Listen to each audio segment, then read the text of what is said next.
दोस्तों आज की इस वीडियो में हम बात करने वाले हैं वीज़ा, फ्लाइट, वैक्सीन से रिलेटेड अपडेट। तो जैसे कि आप लोगों को पता ही है कि इंडिया से सऊदी अरब आने के लिए अदर कंट्री जाने के बाद ही आदमी लोग सऊदी अरब आ रहे हैं।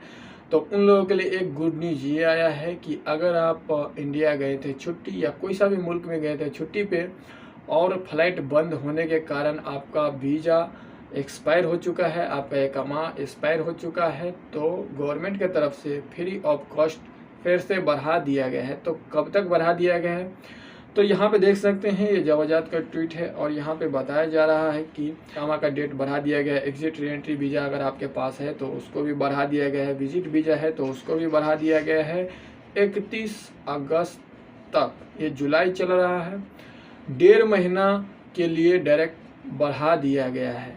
तो अभी आपके पास टाइम है इंडिया से सऊदी अरब आने के लिए। अगर आप छुट्टी पे गए थे, फंस चुके हैं, तो कोई ट्रैवल एजेंट वाले को पकड़ के आ सकते हैं या फिर आप चाहते कि खुद से आए। तो मैं आप लोगों को पिछले वीडियो में बताया था कि अगर आप मालदीव जाओगे तो होटल का कितना चार्ज है, फ्लाइट का कितना चार्ज है। अगर आप कतार जाओगे तो 10 दिन कतार में आपको रुकना है, तो 10 दिन का कितना और टोटल खर्चा लग जाएगा। मिनिमम मैं आप लोगों को बताया था 1,00,000 और 30,000 20,000 इस तरीके से दोनों कंट्री का बताया था। तो पिछले वीडियो में मैं आप लोगों को बता दिया था अगर आप इंडिया से मालदीव जाते हो तो वीज़ा का कितना है और फ्लाइट का कितना रेट है। जब आप 14 दिन मालदीव में रुकोगे तो होटल का कितना चार्ज है। अगर आप 10 दिन कतार बिताते हो विजिट वीज़ा लेके जाओगे तो वीज़ा का कितना रेट है। तो इस वीडियो में मैं आपको बता देता हूँ अगर आप मालदीव जाते हो तो 1,000 रुपये आपका जो है वीज़ा का लग जाएगा अगर आपके पास इंडियन पासपोर्ट है। तो कतार जाते हैं तो 8,999 रुपये वीज़ा का बता रहा है। आप वीज़ा लेके कतार भी 10 दिन क्वारंटाइन होने के बाद सऊदी अरब में आ सकते हो। आपके पास दोनों डोज वैक्सीन का लगा होना चाहिए। अगर लगा हुआ है तो ही इस वीडियो में बता रहा हूँ। अगर आपके पास नहीं लगा है तो आप सऊदी अरब में आओगे तो आपको क्वारंटाइन किया जाएगा। उस क्वारंटाइन का 80-90 हज़ार खर्चा है। तो ये सोच समझ के ही आप कतार जाइए या फिर मालदीव जाइए। और भी ऐसा कंट्री है जहाँ पे आप जाके आप सऊदी अरब में आ सकते हैं। यहाँ पे बात करें कि सऊदी एयरलाइंस कब चालू होगा, तो देखिए एक आदमी ने सवाल किया था कि after how many days month year will the flight start from India to Riyadh. यहाँ पे कहा कि कौन सा दिन में, कौन सा ईयर्स में, कौन सा महीना में इंडिया से सऊदी अरब के लिए फ़्लाइट चालू हो जाएगा डायरेक्ट सऊदी एयरलाइन से। एक आदमी ने सवाल किया था इंडिया से रियाद के लिए।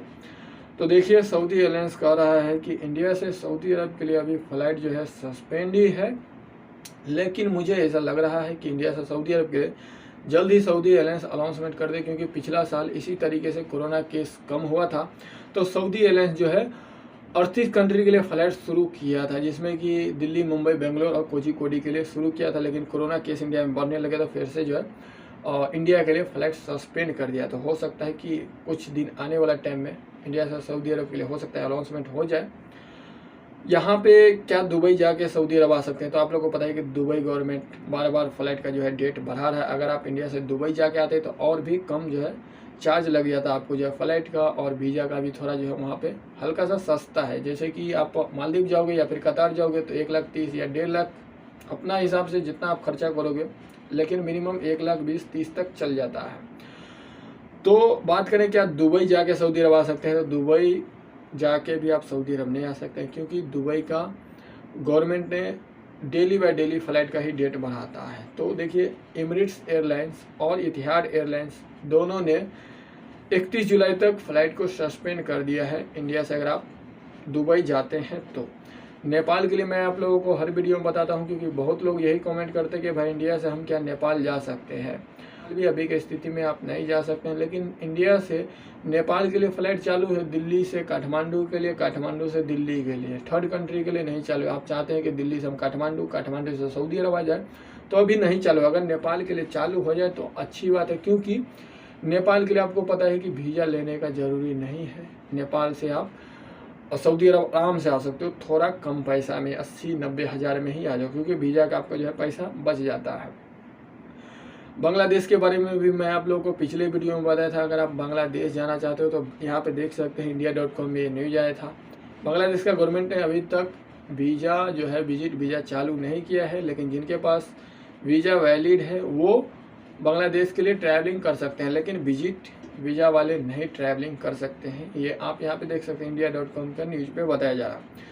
श्रीलंका के लिए भी मैं आप लोगों को बताया था कि जो लोग इंडिया से श्रीलंका जाना चाहते हैं वो ही लोग अभी जा सकते हैं जो डॉक्टर, नर्स और यहाँ पे बजाय जो स्वास्थ्य से रिलेटेड आदमी लोग हैं वही लोग अभी जा सकते हैं। बात करें क्या विजिट वीज़ा लेके इंडिया से श्रीलंका जा सकते हैं, तो अभी श्रीलंका नहीं जा सकते हैं। कुवैत के लिए बहुत लोग पूछ रहे थे कि भाई इंडिया से कुवैत जा सकते हैं, तो कुवैत गवर्नमेंट अभी तक फ्लाइट पे सस्पेंड लगाए, लेकिन कुवैत गवर्नमेंट अनाउंसमेंट किया है कि जो लोग दोनों डोज वैक्सीन का लगा चुके हैं वो कुवैत का ट्रैवलिंग कर सकते हैं। लेकिन इंडिया के लोग के लिए कब परमिशन मिलेगा, सुना हूँ कि ये अगस्त से शुरू हो जाएगा इंडिया से कुवैत के लिए, या फिर जुलाई से ही शुरू हो जाए, क्योंकि अभी तक अनाउंसमेंट नहीं आया तो कुछ बोल नहीं सकते हैं। लेकिन कुवैत से जो लोग इंडिया जाना चाहते हैं उन लोगों के लिए फ़्लाइट जो है चालू है। जो लोग सऊदी अरब से इंडिया जाना चाहते हैं उन लोगों के लिए फ़्लाइट चालू है, ये आप यहाँ पे देख सकते हैं। अभी की स्थिति में एक ही दो ऑप्शन है, ईजी है, कतार जाके आप 14 दिन बिताने के बाद सऊदी अरब आ जाए, या फिर मालदीव जाने के बाद आप सऊदी अरब आ जाए।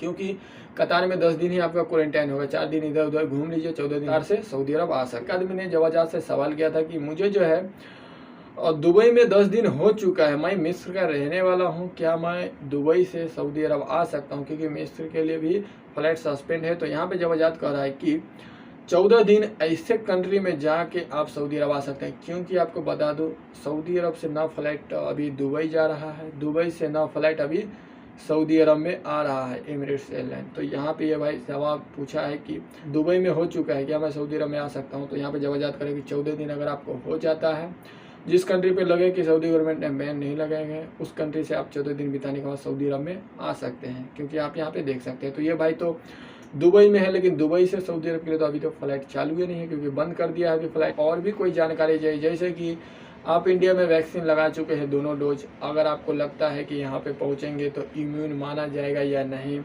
लेकिन अगर आपके पास सर्टिफिकेट है दोनों डोज वैक्सीन का, अगर आप सऊदी अरब में आते हो, यहाँ पे सऊदी अरब में जब आप आओगे तो मुकीम वेबसाइट पे एक फॉर्म भरना पड़ेगा, ये आप लोगों को पता ही है। लेकिन अगर आपको लगता है कि मेरे पास सर्टिफिकेट है, पहले ही इंक्वायरी कर लूँ, तो आप जो है जवाजात से भी इंक्वायरी कर सकते हैं। जैसे कि बहुत लोगों का अभी सवाल ये भी होगा कि हमारा एग्जिट री एंट्री वीज़ा जो एक्सपायर हो गया, मेरा बढ़ेगा या नहीं, तो उनसे जो है डायरेक्ट जाके आप ट्विटर हैंडल पे भी सवाल कर सकते हैं। लेकिन जवाजात जो है एक ईमेल आईडी भी दिया है, अगर आपको कोई सवाल पूछना है कामा से रिलेटेड या फिर वीज़ा से रिलेटेड या फिर वैक्सीन से ही रिलेटेड, तो यहाँ पे देख सकते हैं। यहाँ पे एक आदमी को जो है एक आदमी ने कुछ सवाल किया था, तो जवाजात उसको करे कि ये ईमेल आईडी पे जो है हमसे संपर्क करिए। तो आप इस ईमेल आईडी पे भी जवाजात से जो है बातचीत कर सकते हैं। चाहे वैक्सीन का जो है सर्टिफिकेट का फ़ोटो खींच के भेज सकते हैं कि सर हम ये वैक्सीन लगाए हैं, इंडिया से हमें सऊदी अरब आना है, क्या हमें आने दिया जाएगा। तो दोस्तों ये था कुछ फ्लाइट से रिलेटेड अपडेट जो कि इस वीडियो में मैं आप लोगों को बता दिया हूँ। आज के इस वीडियो में इतना ही, फिर मिलते हैं अगले वीडियो में नई जानकारी के साथ।